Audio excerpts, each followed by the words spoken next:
Bom, pessoal, a gente terminou e o vídeo deu uma cortada. A gente terminou falando sobre o sistema nervoso autônomo. E aí a gente começou a falar sobre o sistema nervoso simpático e parasimpático. Então, o sistema nervoso simpático e parasimpático, pessoal, ele vai controlar o nosso sistema nervoso entérico. Então, suas fibras sensoriais e motoras garantem o controle de sistemas vitais necessários à nossa sobrevivência, como o ritmo cardíaco, respiratório, além da homeostase, que é o estado de equilíbrio, do nosso metabolismo. Então, o sistema nervoso simpático e parasimpático. Então, o sistema nervoso autônomo contém dois conjuntos de nervos distintos que controlam os órgãos, embora de forma antagônica. Ou seja, pessoal, enquanto o sistema nervoso simpático produz uma ação, o parasimpático vai produzir uma ação diferente, ou seja, antagônica. Então, a gente tem, por exemplo, o sistema nervoso simpático atuando, aumentando a frequência cardíaca. Então, quem vai aumentar a frequência cardíaca é o simpático. Quem vai diminuir é o parasimpático. E aí a frequência respiratória. Quem aumenta a frequência respiratória é o parasimpático. Aliás, é o simpático. Quem diminui a frequência respiratória, parasimpático. Então, nós temos para cada ação, pessoal, no nosso corpo, por exemplo, aumentando fazendo a dilatação da pupila. Então, nós temos o sistema nervoso simpático atuando, fazendo a dilatação. E o sistema nervoso parasimpático vai fazer a oclusão. Então, são dois sistemas antagônicos, todos fazendo controle. Um aumenta a peristalse, o outro diminui. Então, para cada órgão do seu corpo, você vai ter a atuação do sistema nervoso simpático produzindo uma ação e do parasimpático produzindo uma ação contrária àquela que o simpático produziu. Tá certo? Pessoal, então nós vamos começar agora a falar sobre as células do nosso sistema nervoso. Então, o tecido nervoso ele contém duas categorias de células, os neurônios e as células da glia, ou neuróglia. Tá? Então, essas células que representam metade do volume encefálico humano têm a função de sustentar e nutrir os neurônios. Então, as células das neuróglias, pessoal, neuroglia, elas têm a função de sustentar e fazer a nutrição dos neurônios. Então, além de auxiliar no seu funcionamento, há mais de um tipo de células da glia que nós vamos ver aqui, ó. Então, nós temos os astrócitos lá no nosso cérebro. Então, nosso cérebro nosso encéfalo não é composto apenas de neurônios. Ele também é composto por astrócitos, por oligodendrócitos, por células ependimárias e pela micróglia, que não é propriamente uma célula, mas sim uma parte do sistema imunológico. Então, o nosso sistema nervoso ele tem as células de defesa diferente de todas as células do nosso organismo. Quem faz a defesa do nosso sistema nervoso é a célula chamada de micróglia. Nós vamos entender agora, pessoal, um neurônio. Então, nós temos aqui a foto aí embaixo, o esquema de um neurônio.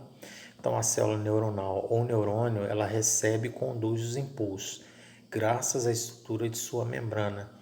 Essas células podem ter diversos formatos, características, extensões e funções de acordo com o papel que ela desenvolve no nosso organismo.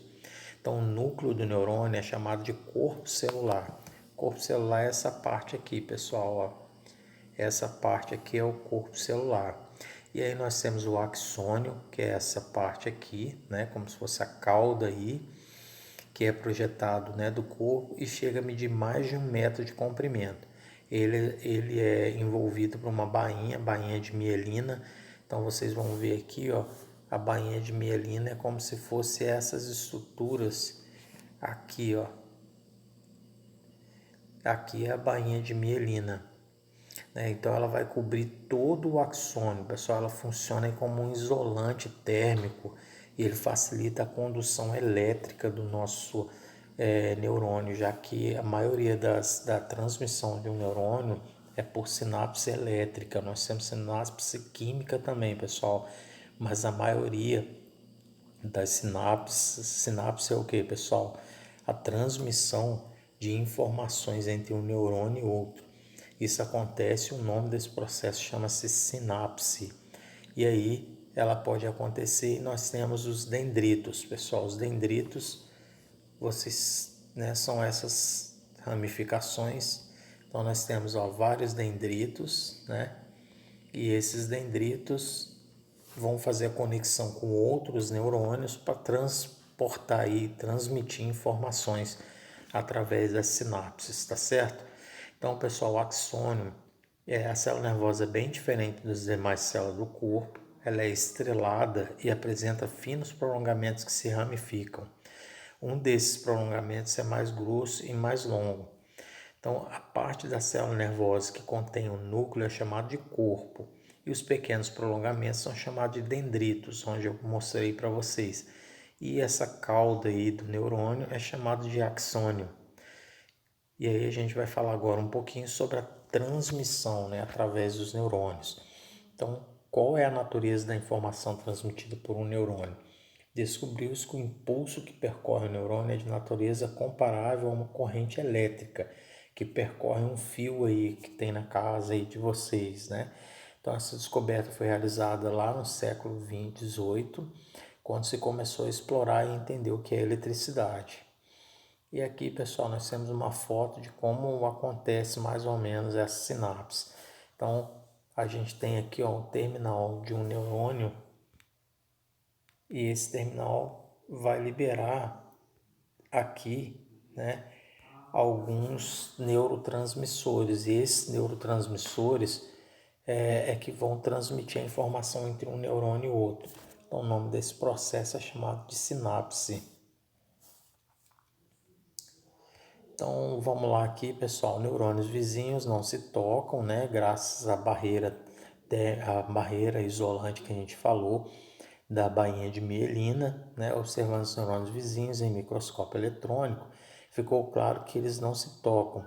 Há um pequeno espaço entre a ponta do axônio de uma ponta do dendrito de outro. Então, essa região, através da qual o impulso de um neurônio é transmitido ao outro, é chamado de sinapse nervosa. Então, um neurônio, pessoal, ele nunca toca, né, um outro. Ele, por conta dos terminais serem elétricos mesmo, positivo ou negativo, e aí os íons que são liberados ali, a informação é feita de longe, né? Elas não se tocam. E aí a gente tem esse processo chamado de sinapse. Pessoal, ainda sobre o sistema nervoso central, a gente vai trazer aqui, lembra que a gente fez a projeção. Então, olha só, nós temos a divisão, nós temos aqui todo o nosso encéfalo representado, né?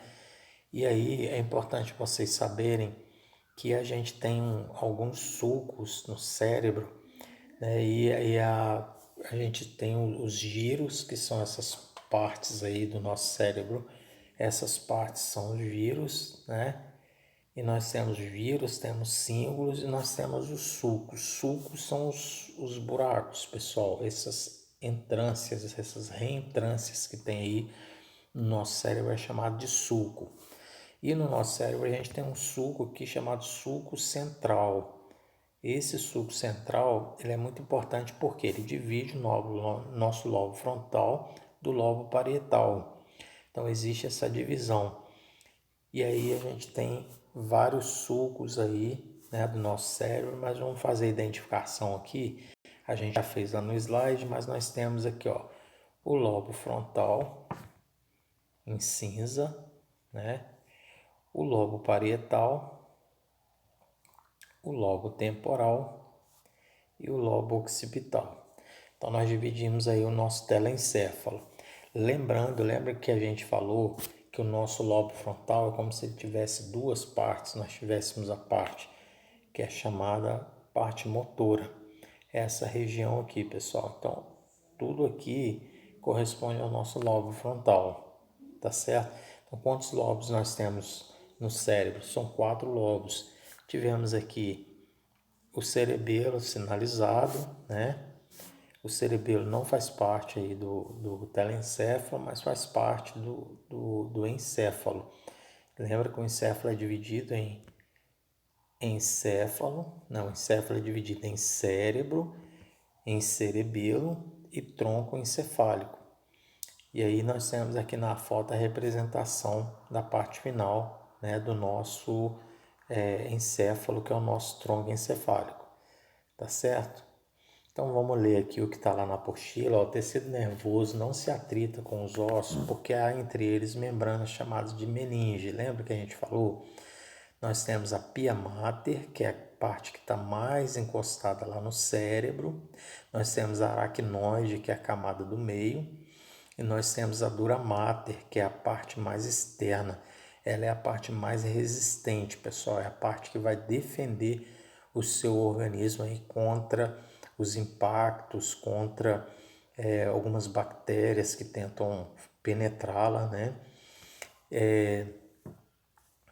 E aí nós temos aqui, então, o encéfalo apresenta partes com formas e funções características, por exemplo, o cérebro, o cerebelo, o hipotálamo e a medula oblonga, que é chamado de tronco encefálico. Pessoal, nós já falamos na nossa última aula aí, lá no nosso PowerPoint que eu passei para vocês, nós falamos a função de cada um desses. Então não tem necessidade, né? Só algumas curiosidades que estão aqui na apostila que eu coloquei para vocês, né?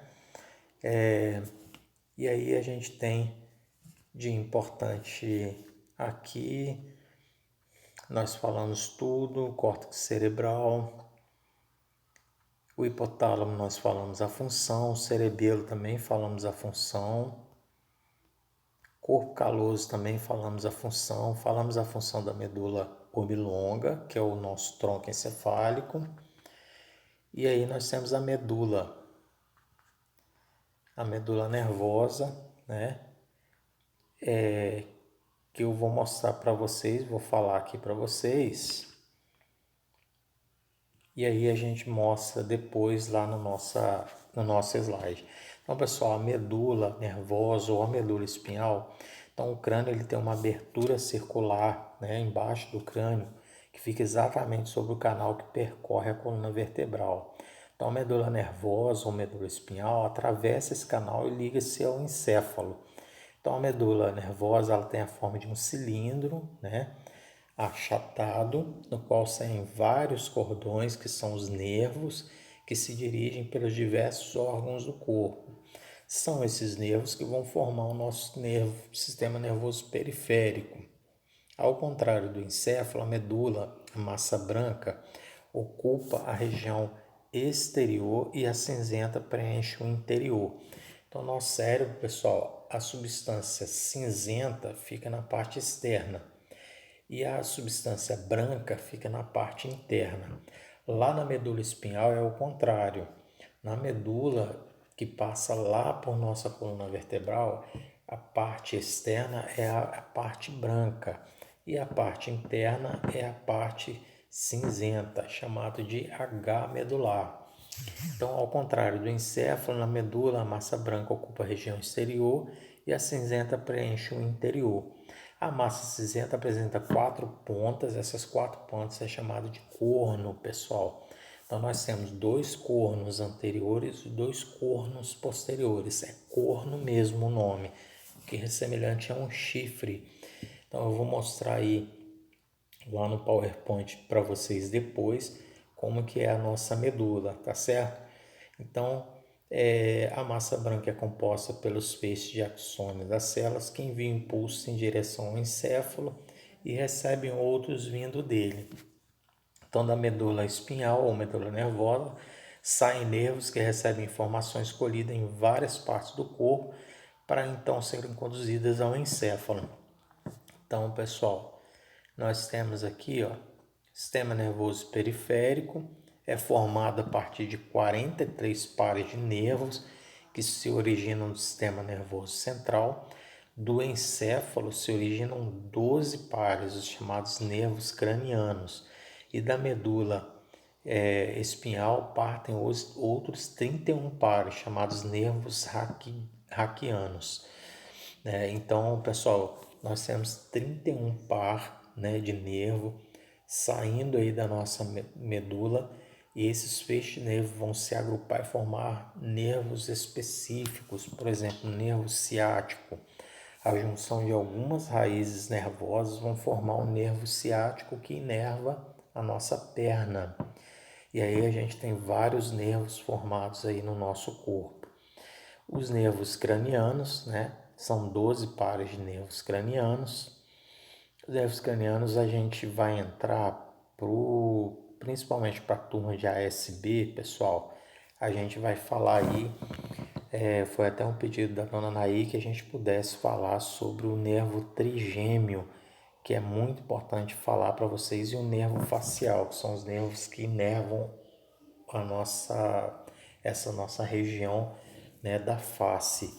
E aí eu numa aula eu vou falar especificamente para esses nervos, para os ASBs, e eu vou falar sobre os nervos periféricos, principalmente membro inferior e membro superior, para o pessoal do técnico, né, de imobilização ortopédica, que vão trabalhar aí muito. A gente sabe que uma imobilização mal feita, por exemplo, pode afetar algum nervo periférico, como nervo mediano, nervo ulnar.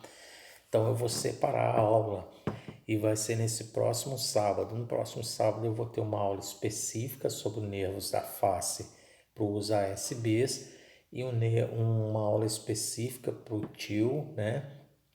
Falando sobre os nervos periféricos, tá certo? Então, na próxima aula a gente vai falar, nós não vamos falar sobre eles agora, porque a gente vai ter uma aula só sobre isso, tá certo, pessoal?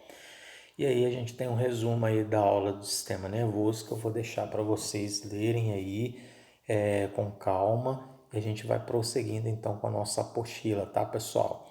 Então, até sábado, nosso próximo encontro, onde a gente vai aí terminar de falar de nervos, vamos falar de músculos também e vamos entrar em um outro sistema que é o sistema respiratório e cardiovascular, tá certo? Então, pessoal, uma boa semana para vocês. Até o próximo encontro.